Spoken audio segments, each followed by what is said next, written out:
all, welcome to I Plus Chanakshara. Net examination നമുക്ക് teaching aptitude എന്നുള്ള unit പഠിച്ചെടുക്കാനായിട്ട് വളരെ എളുപ്പമാണ്. പഴയ പോലെ വളരെ ഈസി ക്വസ്റ്റ്യൻസ് വന്നില്ലെങ്കിലും നമ്മൾക്ക് കൃത്യമായിട്ട് പഠിച്ചു കഴിഞ്ഞാൽ സുഖമായിട്ട് 5 ചോദ്യവും നമുക്ക് കറക്റ്റ് ആക്കാൻ കഴിയുന്ന ഒരു ടോപ്പിക്ക് തന്നെയാണ് ടീച്ചിങ് ആപ്റ്റിറ്റ്യൂഡ്. ടീച്ചിങ് ആപ്റ്റിറ്റ്യൂഡുമായി ബന്ധപ്പെട്ട് ഈ കഴിഞ്ഞ പരീക്ഷകളിൽ ചോദിച്ച ഒരു 5 ചോദ്യങ്ങൾ നമുക്കിന്ന് ഡിസ്കസ് ചെയ്യാം. ആദ്യം തന്നെ A good examination system should. അപ്പം നമുക്ക് ടീച്ചിങ് ആപ്റ്റിറ്റ്യൂഡ് വരുമ്പോഴത്തേക്ക് അതിനകത്ത് തന്നെ എക്സാമിനേഷൻസിനെ കുറിച്ചൊക്കെയുള്ള കാര്യങ്ങൾ ചോദിക്കാറുണ്ട്. ഓപ്ഷൻസ് നോക്കാം. Recognise a child's creativity, recognise a child's individuality, encourage rote learning, encourage new thinking. അപ്പോൾ ഈ ചോദ്യം നമുക്ക് സ്റ്റേറ്റ്മെൻറ്റ് ലെവലായിട്ടുള്ള ചോദ്യമാണ്. അപ്പോൾ നമുക്ക് ഇങ്ങനെ തന്നിട്ട് ഇതിനകത്ത് നിന്ന് എന്ത് വേണം, നമ്മൾ ഓപ്ഷൻസ് സെലക്ട് ചെയ്തെടുക്കണം. ഒരു ചോദ്യം ഒരു ഉത്തരം പാറ്റേൺ അല്ല. മിക്കവാറും ടീച്ചിങ് ആപ്റ്റിറ്റ്യൂഡ് പൊതുവെ ഇത്തിരി ഈസി ആയിട്ടുള്ള ടോപ്പിക് ആയതുകൊണ്ട് ഡയറക്റ്റ് ചോദ്യങ്ങൾ ഇപ്പോൾ അങ്ങനെ ചോദിക്കാറില്ല. എല്ലാം ഇതുപോലെ പല സ്റ്റേറ്റ്മെൻറ്റ് തന്നിട്ട് അതിൽ നിന്ന് ഓപ്ഷൻസ് സെലക്ട് ചെയ്യാനുള്ള ആ ഒരു തലത്തിലാണ് ചോദിക്കാറുള്ളത്. അപ്പം നോക്കിയേ, ഗുഡ് എക്സാമിനേഷൻ സിസ്റ്റം. അപ്പോൾ നല്ലൊരു എക്സാമിനേഷൻ, നമ്മളിപ്പോൾ പുതിയ ഒരു പഠന രീതിയൊക്കെ നോക്കിക്കഴിഞ്ഞാൽ തീർച്ചയായിട്ടും നമ്മളവിടെ ഒഴിവാക്കി കളയുന്ന ഒരു സംഗതി എന്താണ്? റോട്ട് ലേണിംഗ് അല്ലേ? റോട്ട് ലേണിംഗ് എന്ന് വെച്ചാൽ എന്താണ്? കാണാതെ പഠിക്കുക. അപ്പോൾ പണ്ടൊക്കെ ആണെങ്കിൽ എന്താണ്, കാണാതെ പഠിച്ച് ഫുൾ മാർക്ക് വാങ്ങിക്കഴിഞ്ഞാൽ മിടുക്കൻ അല്ലെങ്കിൽ മിടുക്കി എന്ന് നമ്മൾ പറയും. ഇന്നത്തെ കാലത്ത് അങ്ങനെയാണോ? നമ്മുടെ വിദ്യാഭ്യാസ സിസ്റ്റം ഒക്കെ മാറിക്കഴിഞ്ഞു. കംപ്ലീറ്റ് ആയിട്ട് നമ്മളൊരു പെഡഗോജിക്കൽ അപ്രോച്ചിലോട്ടാണ് പോകുന്നത്. കാര്യങ്ങൾ മനസ്സിലാക്കി പഠിക്കുക. ഒരിക്കലും കാണാപ്പാഠം പഠിക്കുന്നതിന് പുതിയ ഒരു സിസ്റ്റം ഒരു കാരണവശാലും അനുകൂലിക്കുന്നില്ല. അങ്ങനെ ഒരു പഠനമല്ല നമ്മൾ നടത്തുന്നത്. അപ്പോൾ തീർച്ചയായിട്ടും എന്തായിരിക്കും, പരീക്ഷയിലും ഈ കാണാപ്പാഠം പഠിച്ചുകൊണ്ട് വരുന്ന ആ ഒരു കാര്യം ഇനി മുതൽ നമുക്കറിയാലോ, ഇനിയുള്ള കാലത്തൊന്നും ഒരിക്കലും എന്താണ്, അതിനൊരു വിലയുമില്ലാത്ത ഒരു സംഗതിയാണ്. അപ്പോൾ ഈ റോട്ട് ലേണിംഗ്, ഈ പദമായിരിക്കും ഒരു പക്ഷേ കൺഫ്യൂഷൻ വരുന്ന. റോട്ട് ലേണിംഗ് എന്ന് വെച്ചാൽ കാണാപ്പാഠം പഠിക്കാം. ആ ഒരു കാര്യം കിട്ടിയാൽ തന്നെ നമുക്ക് ഉത്തരത്തിലേക്ക് എത്താം. അപ്പോൾ സി എന്നുള്ള ഓപ്ഷൻ നമുക്ക് എന്ത് ചെയ്യണം, വരാൻ പാടില്ല. അപ്പോൾ സി ഇല്ലാത്ത രീതിയിൽ നമുക്ക് നോക്കാം. നോക്കിക്കേ, സി ഇല്ല എന്ന് ഉറപ്പ് വന്നു കഴിഞ്ഞാൽ തന്നെ ബാക്കി 3 നിങ്ങൾക്കറിയില്ല എങ്കിൽ പോലും നമുക്ക് ആൻസർ കിട്ടിക്കഴിഞ്ഞു. കാരണം ഇവിടെ സി ഉണ്ട്, എവിടെയും സി ഉണ്ട്, ഇവിടെയും സി ഉണ്ട്. അപ്പം നമുക്ക് ഉറപ്പല്ലേ ഈ 3 ഓപ്ഷനും തെറ്റാണ്. ആൻസറിലോട്ട് നമ്മളെത്തി. A, B and D. Net എക്സാമിനെ സംബന്ധിച്ചിടത്തോളം ഇതുപോലെ കറക്റ്റായിട്ടുള്ള ഒരു കൺസെപ്റ്റ് നമുക്കറിയാമെങ്കിൽ ഉത്തരത്തിലേക്ക് എത്താൻ കഴിയുന്ന തരത്തിലുള്ള ചോദ്യങ്ങൾ ഒരുപാടാണ്. കൃത്യമായിട്ട് ബുദ്ധിപൂർവ്വം നമ്മളത് പഠിച്ചു കഴിഞ്ഞാൽ ആ ഒരു മാർക്ക് അപ്പോൾ തന്നെ നമുക്ക് ലഭിക്കുന്നതുമാണ്. അപ്പോൾ ഈ ചോദ്യം മനസ്സിലായല്ലോ. അടുത്ത ചോദ്യത്തിലേക്ക് കടക്കാം. Given below are 2 statements. 2 statement ആയിട്ട് തന്നിട്ടുണ്ട്. സ്റ്റേറ്റ്മെൻറ്റ് 1 ഇതാണ്, school should only be centres of education. 2, youngsters form a minimal part of our population. In the light of the above statement choose the most appropriate answer from the options given below എന്ന് പറഞ്ഞിട്ട് options നമുക്ക് കൊടുത്തിട്ടുണ്ട്. അപ്പം നോക്കിക്കേ, statement 1 എന്താണ്? School should be only be the centers of education. സ്കൂളുകൾ മാത്രമാണ് educational സെൻറ്ററുകൾ. പെട്ടെന്ന് കാണുമ്പോൾ നമുക്ക് ആ സ്കൂളിൽ എഡ്യൂക്കേഷൻ കിട്ടുന്നു, അങ്ങനെ ചിന്തിച്ചിട്ട് കാര്യമില്ല. ശരിക്കും എന്താണ്, സ്കൂള് മാത്രമാണോ? നമ്മൾ ചെറിയ പ്രായത്തിൽ കാര്യങ്ങൾ പഠിച്ചതൊക്കെ എങ്ങനെയാണ്? സ്കൂളിൽ പോയിട്ടാണ്. വളരെ ചെറിയ പ്രായത്തിൽ എങ്ങനെയാണ് നമ്മുടെ ഫാമിലിയിലും നമ്മുടെ ചുറ്റുമുള്ളവരെ കണ്ട് കാര്യങ്ങൾ പഠിക്കുന്നു. പിന്നെ സ്കൂളിലെത്തുന്നു, പിയർ ഗ്രൂപ്പുമായിട്ട് കണക്റ്റഡ് ആവും. നമ്മൾ ഓരോ അവസ്ഥയിലും നമ്മൾ ഒരുപാട് കാര്യങ്ങൾ പഠിക്കുന്നുണ്ട്. അപ്പോൾ സോഷ്യലൈസേഷനിലൂടെ നമുക്ക് എഡ്യൂക്കേഷനൊക്കെ ലഭിക്കുന്നുണ്ട്. അങ്ങനെ നോക്കിക്കഴിഞ്ഞാൽ തീർച്ചയായിട്ടും എന്താണ്, school should be only be centres of education നമുക്ക് പറയാൻ കഴിയില്ല. സ്കൂൾ ഒരു ഫോർമൽ എഡ്യൂക്കേഷൻ സിസ്റ്റമാണെന്ന് നമുക്കറിയാം. അപ്പോൾ അത് മാത്രമാണോ? അല്ല. ഇൻഫോർമൽ എഡ്യൂക്കേഷൻ കിട്ടുന്ന സ്ഥലങ്ങളുണ്ട്, നോൺ ഫോർമൽ എഡ്യൂക്കേഷൻ കിട്ടുന്ന സ്ഥലങ്ങളുണ്ട്. അപ്പം നോക്കിക്കും, ഈ ഒരു സ്റ്റേറ്റ്മെൻറ്റ് തെറ്റാണ്. Youngsters form a minimal part of our population ഒരിക്കലും അല്ലെന്ന് നമുക്കറിയാമല്ലേ. നമ്മുടെ ജനസംഖ്യ എടുത്ത് നോക്കുമ്പോൾ ചെറുപ്പക്കാരുടെ എണ്ണം കുറവാണെന്ന് പറഞ്ഞു കഴിഞ്ഞാൽ അത് തെറ്റാണെന്ന് നമുക്ക് കേൾക്കുമ്പോഴേ അറിയാം. ഒരു പരീക്ഷയ്ക്ക് അപ്ലൈ ചെയ്യുമ്പോഴായിരിക്കും, അല്ലെങ്കിൽ ഒരു എക്സാം സെൻറ്ററിൽ ചെല്ലുമ്പോഴായിരിക്കും നമ്മൾ മനസ്സിൽ വിചാരിക്കുന്നത്, ദൈവമേ ഇത്രയും ചെറുപ്പക്കാർ ഈ നാട്ടിലുണ്ടോ? ഒരു PSC എക്സാമിനേഷൻ അല്ലെങ്കിൽ നമുക്കറിയാം, നമ്മൾ നെറ്റ് എക്സാമിനേഷന് പോകുമ്പോൾ തന്നെ എന്തുമാത്രം ആളുകളാണല്ലേ പരീക്ഷ എഴുതാനായിട്ട് വരുന്നത്. അപ്പോൾ ഈ ഒരു സ്റ്റേറ്റ്മെൻറ്റ് തെറ്റാണെന്ന് നമ്മുടെ ഒരു ലോജിക്ക് വെച്ച് തന്നെ മനസ്സിലാവും. ഇനി നമുക്ക് നമ്മുടെ ഓപ്ഷനിലേക്ക് കടക്കാം. സ്റ്റേറ്റ്മെൻറ്റ് 1 and 2 ആർ ഇൻകറക്റ്റ് എന്നുള്ള കാര്യം ഉണ്ടോ എന്ന് നോക്കാം. അത് അവിടെ ഉണ്ടെങ്കിൽ നമ്മുടെ ഉത്തരം കിട്ടിക്കഴിഞ്ഞു. Both statement 1 and statement 2 are incorrect. അപ്പോൾ ഇവിടെയൊക്കെ വരുമ്പം പലർക്കും പറ്റുന്ന ഒരു അബദ്ധമാണ് ആവേശം കൂടും. നമുക്കറിയാവുന്ന കാര്യമാണ് ആവേശം കൂടി. ഇതിൻ്റെ ഒരു പ്രശ്നം എന്താണ്, നമ്മൾ സ്ക്രീനിലാണ് ക്വസ്റ്റ്യൻ കണ്ടുകൊണ്ടിരിക്കുന്നത്. അപ്പോൾ പെട്ടെന്ന് നോക്കുമ്പോൾ 4 ഓപ്ഷനും എന്താണ്, ഒരമ്മ പെറ്റ അളിയന്മാരെ പോലെ ഇരിക്കുക. നോക്കി ചെറിയ ചെറിയ വ്യത്യാസങ്ങളേ ഉള്ളൂ, കറക്റ്റ് ഇൻകറക്റ്റ് അങ്ങനെ ചെറിയ ചെറിയ വ്യത്യാസമേ ഉള്ളൂ. നമുക്ക് ആ ഒരു പെട്ടെന്ന് ഉത്തരം കിട്ടിയതിൻ്റെ ആവേശത്തിൽ മാർക്ക് ചെയ്ത് കഴിഞ്ഞാൽ ആ മാർക്ക് നമുക്കവിടെ നഷ്ടപ്പെടും. അപ്പോൾ ഇങ്ങനെയുള്ള ചോദ്യം വരുമ്പോൾ ആ ഒരു കാര്യം കൂടെ നിങ്ങളൊന്ന് ശ്രദ്ധ കൊടുത്ത് പഠിക്കുക ചെയ്യാം കേട്ടോ. അടുത്ത ചോദ്യം, which of the following are the benefits of collaborative learning environment. നമ്മൾ പുതിയ പഠന രീതികളെ കുറിച്ചൊക്കെ പറയുന്നു, കൊലാബറേറ്റീവ് ലേണിങ്ങും കോപ്പറേറ്റീവ് ലേണിങ്ങും ഒക്കെ പറയാറുണ്ടല്ലേ. അപ്പം നമ്മൾ ക്ലാസ് റൂമുകളിൽ കുട്ടികൾക്കാണെങ്കിലും അത്തരം പഠനത്തിന് വേണ്ടിയിട്ടുള്ള രീതികളും മെത്തേഡുകളൊക്കെ നമ്മൾ അഡാപ്റ്റ് ചെയ്യാറുണ്ട്. അപ്പോൾ കൊലാബറേറ്റീവ് ലേണിംഗ് എൻവയോൺമെൻറ്റിൻ്റെ ബെനിഫിറ്റ് ആയിട്ടുള്ളത് എന്തൊക്കെയാണെന്ന്. അപ്പോൾ കുട്ടികൾ തമ്മിൽ എന്താണ് സഹവർത്തിത പഠനം എന്നാണ് പറയുന്നത്. അവർ തമ്മിൽ സഹകരിച്ചുകൊണ്ടാണ് ഒന്നിച്ച് ഒരു ഏതെങ്കിലും പർട്ടിക്കുലർ ഗോളിന് വേണ്ടിയിട്ട് ഒന്നിച്ച് നിന്ന് പ്രയത്നിക്കുകയാണ്. അപ്പോൾ എല്ലാവരും തമ്മിൽ ഹെൽപ്പ് ചെയ്യുന്നുണ്ട്. ലീഡ് ചെയ്യാൻ കഴിയുന്നവർ അവരെന്ത് ചെയ്യും, ലീഡേഴ്സ് കുറച്ചുകൂടെ കാര്യങ്ങൾ മറ്റുള്ളവർക്ക് പറഞ്ഞു കൊടുക്കുന്നു. അങ്ങനെ ഒരു കോമൺ ഗോളിന് വേണ്ടിയിട്ട് എല്ലാവരും പ്രയത്നിക്കുന്നു. അതാണ് കൊലാബറേറ്റീവ് ലേണിംഗ് എന്ന് പറയുന്നത്. അപ്പോൾ ഇനി നമുക്ക് ഓപ്ഷൻസ് നോക്കാം. Improved communication skills, decreased understanding of different perspectives, increased motivation, more opportunities for personal feedback, enhanced problem solving abilities. അപ്പോൾ നോക്കിക്കേ, നമുക്ക് 5 ഓപ്ഷനാണ് തന്നിട്ടുള്ളത്. അപ്പോൾ ഇവിടെ നമ്മൾക്ക് എങ്ങനെയാണെന്ന് വെച്ച് കഴിഞ്ഞാൽ സെലക്ട് ചെയ്യാനായിട്ട് ഇതിൽ ഏതൊക്കെ വരും എന്നുള്ളതാണ്.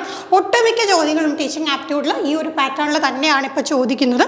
അപ്പോൾ നമുക്ക് നോക്കാം, നമുക്ക് അറിയാവുന്ന പോയിന്റുകളൊക്കെ ഉണ്ടോ എന്ന് നോക്കാം. തീർച്ചയായിട്ടും കുറേ പേര് ചേർന്ന് പ്രവർത്തിക്കുന്ന സമയത്തും മറ്റുള്ളവരുടെ പെർസ്പെക്റ്റീവിൽ നിന്ന് നമുക്ക് കാര്യങ്ങൾ മനസ്സിലാക്കാനായിട്ട് പറ്റും.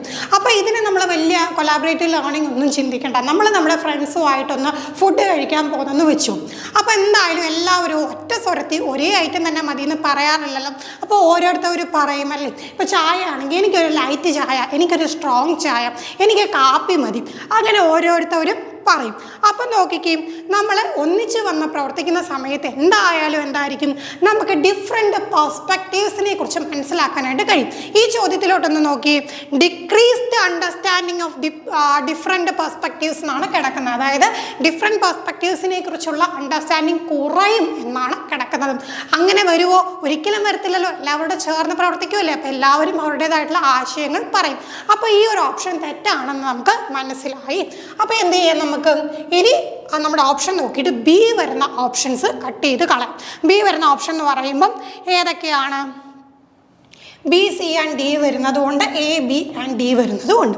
ഇനി നമ്മുടെ മുമ്പിൽ 2 ഓപ്ഷനേ ഉള്ളൂ, എ ആൻഡ് ഇ ഉള്ളിയും A, C, D and E ഉള്ളിയും. ഇനി നമുക്ക് എയും ഇയും മാത്രമാണോ അതോ എയും സിയും ഡിയും ഇയും ഉണ്ടോ എന്നുള്ള കാര്യം നോക്കാം. അപ്പം നമുക്ക് കൺഫ്യൂഷനായിട്ട് നിൽക്കുന്ന 2 പേരെന്താണ്, ഈ സിയും ഡിയും ഉണ്ടോ എന്നുള്ള കാര്യം.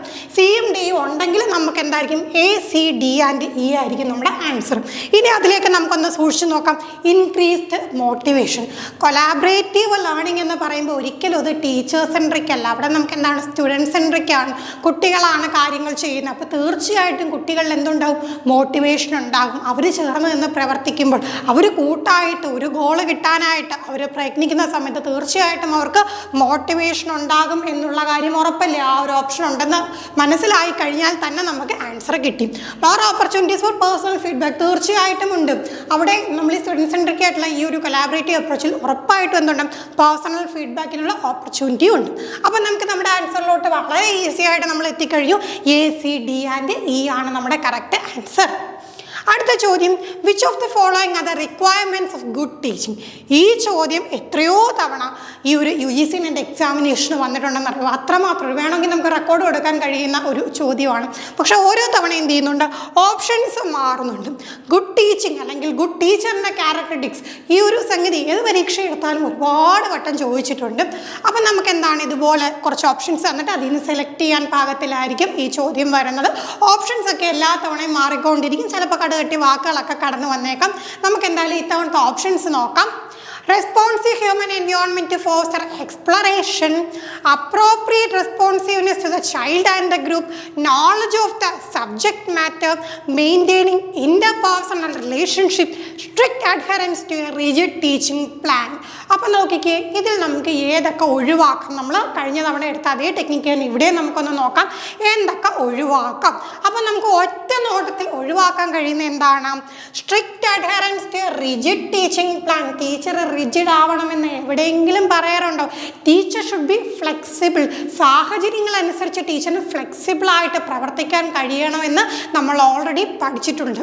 അപ്പോൾ ഒരിക്കലും ഒരു റിജിഡ് ടീച്ചിങ് പ്ലാനും വെച്ചുകൊണ്ട് ടീച്ചറിന് ഇരിക്കാൻ പറ്റൂ? ഒരു ടീച്ചിങ് പ്ലാൻ തയ്യാറാക്കിയിട്ട് പോയി കുട്ടികൾക്ക് മുമ്പിൽ നമ്മളത് അവതരിപ്പിച്ച സമയത്ത് കുട്ടികൾക്ക് അത് കറക്റ്റായിട്ട് എന്താണ് മനസ്സിലാവുന്നില്ല, അല്ലെങ്കിൽ നമ്മൾ ഉദ്ദേശിച്ച തലത്തിൽ അത് കുട്ടികളിലേക്ക് എത്തിയില്ല, ഞാൻ ഇതിൽ നിന്ന് മാറില്ല, ഞാൻ ഈ പ്ലാനിൽ മാത്രമേ പഠിപ്പിക്കൂ എന്ന് പറഞ്ഞ് നിന്നിട്ട് കാര്യമുണ്ടോ? ഒരിക്കലും ഒരു നല്ല ടീച്ചറിൻ്റെ ലക്ഷണമല്ലതും. ടീച്ചർ എന്ത് വേണം? ഫ്ലെക്സിബിളായിട്ട് ആ ഒരു ക്ലാസ് റൂം എങ്ങനെ കൊണ്ടുപോകണം? ഫ്ലെക്സിബിളായിട്ട് കുട്ടികൾക്ക് അവർക്ക് ഏറ്റവും യൂസ്ഫുൾ ആയിട്ടുള്ള രീതിയിൽ കണ്ടന്റ് ഡെലിവറി ചെയ്യാനും ക്ലാസ് മുന്നോട്ട് കൊണ്ടുപോകാനുമാണ് ടീച്ചർ ശ്രമിക്കേണ്ടത്. അപ്പോൾ നമുക്ക് ഈ ഒരു ഓപ്ഷൻ, ഈ എന്നുള്ള ഓപ്ഷൻ നമ്മൾ ഒഴിവാക്കി. അപ്പോൾ നമുക്ക് ഏതൊക്കെയാണ് കട്ട് ചെയ്ത് കളയാൻ കഴിയുന്നത്? ഈ ഒരെണ്ണമാണ്, ഈ ആണ് കട്ട് ചെയ്യാൻ കളയുന്നത്. അപ്പോൾ തീർച്ചയായിട്ടും നമ്മുടെ ഓപ്ഷൻ എന്ന് പറയുന്നത് എന്തായിരിക്കണം? A, B, C and D ആയിരിക്കണം. കാരണം എന്താണ്? ബാക്കി എല്ലാം നമുക്ക് ഗുഡ് ടീച്ചിങ്ങിൻ്റെ ആ ഒരു കാറ്റഗറിക്സിൽ വരുന്നതാണ്. അപ്പോൾ ഹ്യൂമൻ എൻവയോൺമെൻറ്റിന് വേണ്ടിയിട്ട് റെസ്പോൺസീവായിട്ട് നമ്മൾ കൂടുതൽ എക്സ്പ്ലോറേഷൻ നടക്കാണ്ട് കുട്ടികൾ കൂടുതലായിട്ട് കാര്യങ്ങളെക്കുറിച്ച് ഗവേഷണം ചെയ്യാൻ പഠിക്കാനായിട്ടൊക്കെ ടീച്ചർ എന്ത് ചെയ്യണം? ഹെൽപ്പ് ചെയ്യണം. പിന്നെ കുട്ടികളോടും അവരുടെ ഗ്രൂപ്പിനോടും ടീച്ചറിന് ഒരു റെസ്പോൺസീവ്നെസ് ഉണ്ടായിരിക്കണം. പിന്നെ സബ്ജക്ട് മാറ്ററിനെ കുറിച്ച് തീർച്ചയായിട്ടും ടീച്ചറിൻ്റെ നോളജ് ഉണ്ടായിരിക്കണം. പിന്നെ ഇൻ്റർപേഴ്സണൽ റിലേഷൻഷിപ്പ്. ഇൻ്റർപേഴ്സണൽ എന്ന് പറയുമ്പോൾ എന്താണ്? ആളുകളുമായിട്ട്, മറ്റുള്ളവരുമായിട്ടുള്ള ബന്ധങ്ങൾ മെയിൻറ്റെയിൻ ചെയ്യണം. അങ്ങനെ കഴിയുന്ന ഒരാൾക്ക് മാത്രമേ ടീച്ചറായിട്ട് മാറാൻ സാധിക്കുകയുള്ളൂ. അപ്പോൾ അതാണ്. അപ്പോൾ നമുക്കിവിടെ ഓപ്ഷൻ കറക്റ്റായിട്ട് വരുന്നതെന്ന് വെച്ചാൽ A, B, C and D ആണ് കേട്ടോ കറക്റ്റ് ഓപ്ഷനായിട്ട് വരുന്നത്. അടുത്ത ചോദ്യം, arrange stages of Piaget's theory of cognitive development in ascending order. ഈ ഒരു ക്വസ്റ്റ്യൻ എന്ന് പറയുമ്പോൾ ഒരു പക്ഷേ PG കഴിഞ്ഞിട്ട് ചെല്ലുന്ന സമയത്ത് ഈ ഒരു ഐഡിയ നിങ്ങൾക്ക് അധികമായിട്ട് അറിയണമെന്നില്ല. നിങ്ങളുടെ കൂട്ടത്തിൽ B.Ed ഒക്കെ എടുത്തവരുണ്ടെങ്കിൽ ഒരിക്കലും മറക്കത്തില്ല. പിയാഷെ അത്രയും പ്രാധാന്യത്തോടു കൂടി സൈക്കോളജി എന്ന് പറഞ്ഞ സബ്ജക്റ്റ് പഠിച്ചവർക്ക് മാത്രമേ ഈ ഒരു ചോദ്യത്തിന് ഉത്തരം കിട്ടുകയുള്ളൂ. അപ്പോൾ അതുകൊണ്ട് എന്ത് ചെയ്യണം? ഇങ്ങനെ കുറച്ച് ആളുകളുണ്ട്, ഇവരെ ഒന്നും നമുക്ക് ഒഴിവാക്കാനായിട്ട് പറ്റത്തില്ല. പിയാഷെ, അദ്ദേഹത്തിൻ്റെ കോഗ്നിറ്റീവ് ഡെവലപ്മെൻറ്റും, പിന്നീട് നമുക്ക് എറിക് എറിക്സൺ വരുന്നുണ്ട്, അദ്ദേഹത്തിൻ്റെ സൈക്കോ സോഷ്യൽ ഡെവലപ്മെൻറ്റും, പിന്നെ കോൾബർഗിൻ്റെ മോറൽ ഡെവലപ്മെൻറ്റ്. ഇതൊക്കെ ഈയിടെയായിട്ട് മിക്കവാറും ഉള്ള പരീക്ഷകൾക്ക് ചോദിച്ച് കാണാറുണ്ട്. അപ്പോൾ കൃത്യമായിട്ട് നിങ്ങൾ ആ സ്റ്റേജസ് പഠിച്ചു പോകണം. അപ്പോൾ നമുക്കിത് അറേഞ്ച് ചെയ്യാനാണ് concrete operational, pre operational, sensory motor, formal operation stage. അപ്പോൾ ഇത് കറക്റ്റായിട്ട് നമ്മുടെ ഓർഡർ എന്ന് വെച്ചാൽ ഏറ്റവും ആദ്യം സെൻസറി മോട്ടോറാണ്.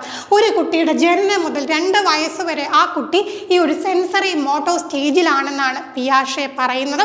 2 വയസ്സ് മുതൽ 7 വയസ്സ് വരെ പ്രീ ഓപ്പറേഷണൽ സ്റ്റേജിലും, അതിനുശേഷം 7 മുതൽ ഒരു ഏകദേശം 11 വയസ്സ് വരെ നമ്മൾ കോൺക്രീറ്റ് ഓപ്പറേഷണൽ സ്റ്റേജിലും, ആൻഡ് ഫൈനലി 11 വയസ്സ് മുതൽ പിന്നെ അങ്ങോട്ട് ഒരു അഡൽഹുഡ് അങ്ങനെ ഓൾഡ് ആവുന്നവരെ ഫോർമൽ ഓപ്പറേഷൻ സ്റ്റേജും ആണ്. അപ്പോൾ ഈ 4 സ്റ്റേജ് കൃത്യമായിട്ട് പഠിക്കണം. തുടർന്നുള്ള ക്ലാസ്സുകളിൽ എന്തൊക്കെയാണ് ഈ സ്റ്റേജുകളുടെ പ്രത്യേകത എന്നൊക്കെ നമുക്ക് പഠിക്കാം.